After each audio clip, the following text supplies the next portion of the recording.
Ang programang ito ay hatid sa inyo ng Law Offices of Johnny Ascano.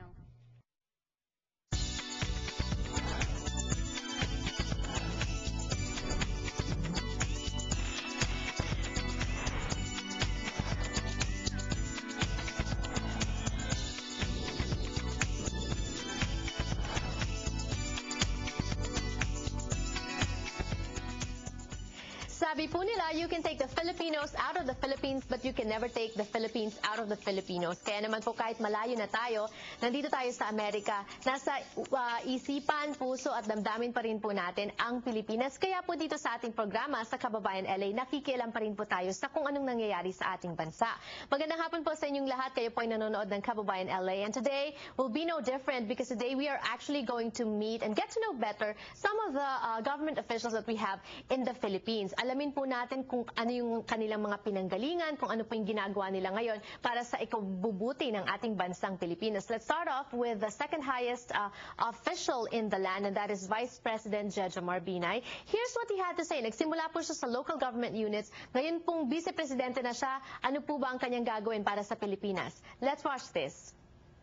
When you were last on my show 2 years ago sa Kababayan LA, was that 2 years na ba? Yeah, 2 years. Bilis naman. You were just there, just talking to our kababayans to be more aware, Filipinos in America, to be more involved in Philippine politics.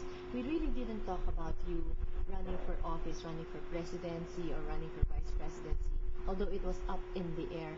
At that time, did you expect that you were going to be the vice president of the Republic of the Philippines?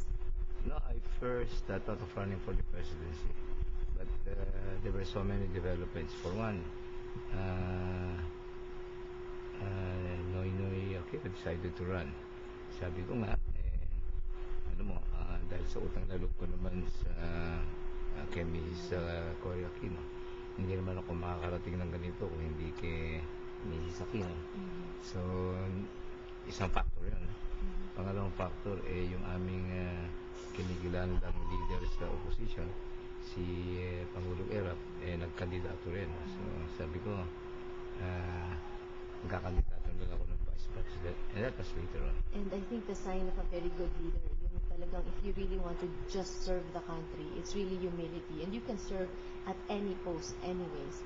And then more than that, you see, I was telling myself, for one to be a good leader, you must first be a good follower. And I'm referring to President Erap. And well, now that you're vice president, what do you think can you offer the country? Me? The leadership that I provided to my city of Makati. It's all a question of how you manage and how you administer a particular thing in attaining the objective you want to be attained. Will you have that much power, especially now, no, the media has misconstrued, put words in your mouth, yung tungkol sa DILG You're up to date. comment. I had to do my research. The DILG comment. I mean, you know, how do you feel about all that?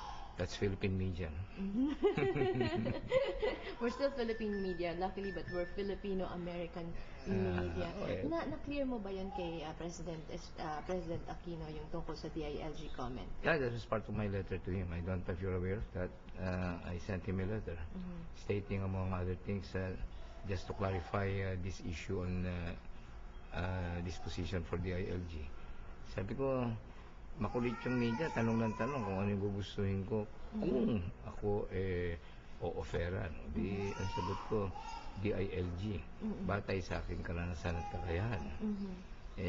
Pagtagal-tagal alam mo yung nagkakanta kumahog yung bang nagpipilit ka. Ikaw na nag-i-insist ka na daw. Nag-i-insist ka. Taliwas naman nang nangyari. No? So that was part of my letter. Right. And what was his response? Well, you know, we never had occasion to touch on my letter. I suppose as we were conversing, there were so many topics, so indirectly the subject matter of my letter was taken up. Is it true that you're not going to accept any position that he gives you?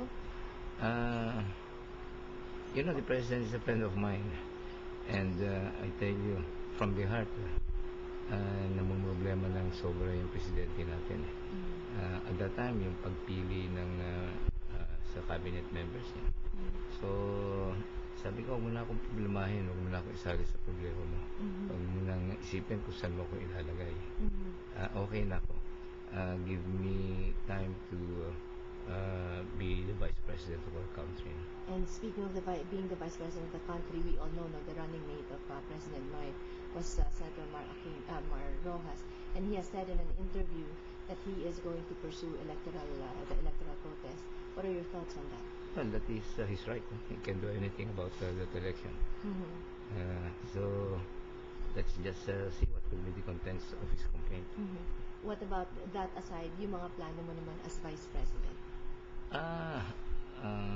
One of the strongest advocacy that I had always maintained is I'm a firm believer of a progressive country is a result of progressive local government units.